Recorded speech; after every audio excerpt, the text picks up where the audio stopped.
Gents, the rumored next-gen Xbox APU sounds pretty amazing, but if the next-gen Xbox was cancelled, would anything really have been lost?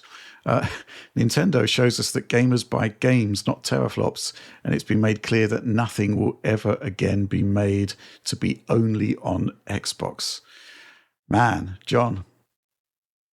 Ouch. Yeah, that is kind of... Does make you think, though, doesn't it? Man, when you put it that way, it just kind of like makes you think about the whole console business and how it's changed, because it did indeed used to be like you wanted to play certain games, you got the hardware where those games existed, and the whole point of first party games was to create stuff for your hardware, to get people invested in your platform.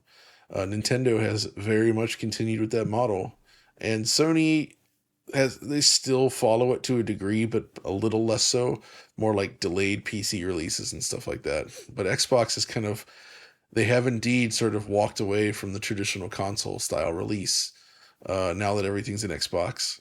So when you put it that way, yeah, I mean, I guess the thing here is that ultimately what we want to see is like Xbox's studios, and they own so many now, are able to continue to release games, that they find enough success in the market that they can still produce games.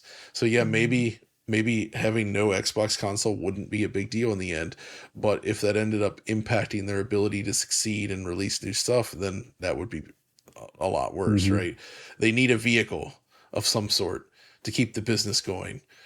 Maybe they can do it without it, I don't know, but either way, like ultimately it's about keeping those games, those studios running, and not allowing Satya to shut them down in favor of more AI stuff. Yeah, your dislike or slash hatred of Copilot is now legendary.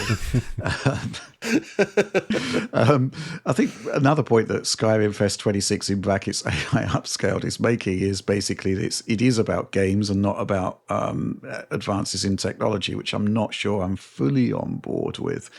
I think the Switch 2 is actually quite a forward-looking piece of technology, if you think about it. In fact, we've just been talking about a Mark Cerny video that's discussing technologies that Switch 2 has basically got already, to a certain degree. Oliver, what do you make of this? I think this is an interesting question. It certainly is provocative, but I think something will have been lost in the sense that Xbox is an organizing force for Microsoft, like John stated, and moreover, I think there are certain baseline standards of usability that Microsoft would want to enforce for an Xbox. And kind of to put it one way, even if the next generation Xbox is substantially similar to a PC in many respects, I would rather have an Xbox branded PC with a Magnus chip. And, I would trust that would work better with a controller in PC games and be a stable experience and be a good experience than like a generic PC box. I feel like they would try to make that experience good for me. So yeah, I would think that would be a stronger experience, and I do think that would be a better time there. But I do definitely concur that exclusives are a huge part of the business, not just because of their quality, but because of the incentives that go into making them. Oftentimes people are not bundling them with like really aggressive monetization tactics, other nasty bits of business that you see more often in the third-party sphere. And I think once you take exclusives away, all you really have left to market a console platform is Game Pass. And exactly what is the value of Game Pass nowadays? I think that's another definitely an open question. But I would rather Microsoft ship next generation Xbox hardware, not just because I care about the Xbox brand and because I like Xbox, but because I think that would be a more stable platform in which to play PC software. I do think that would be a better experience. I think my answer to this question is pretty straightforward, and it's basically, well, this is actually a really good question. It's down to Microsoft to answer it, right? And we don't really have that answer at the moment, except for there's two statements that have been made. First of all, the biggest generational leap in any console generation, which ironically I think is coming into focus now via Mark Cerny's disclosures. Bizarrely enough, but why is it coming from Mark Cerny?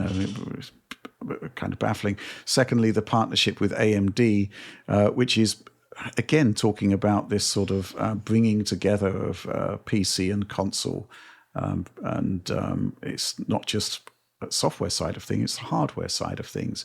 But it's kind of like teasing and dropping hints and stuff like that. We actually need, I think, the Xbox audience kind of needs a firm message about where everything stands at the moment, because just seems to be negative message after negative message after pratfall after damaging rumors. It's they really need to take control of the narrative at this point in the way that Sony is, to be frank.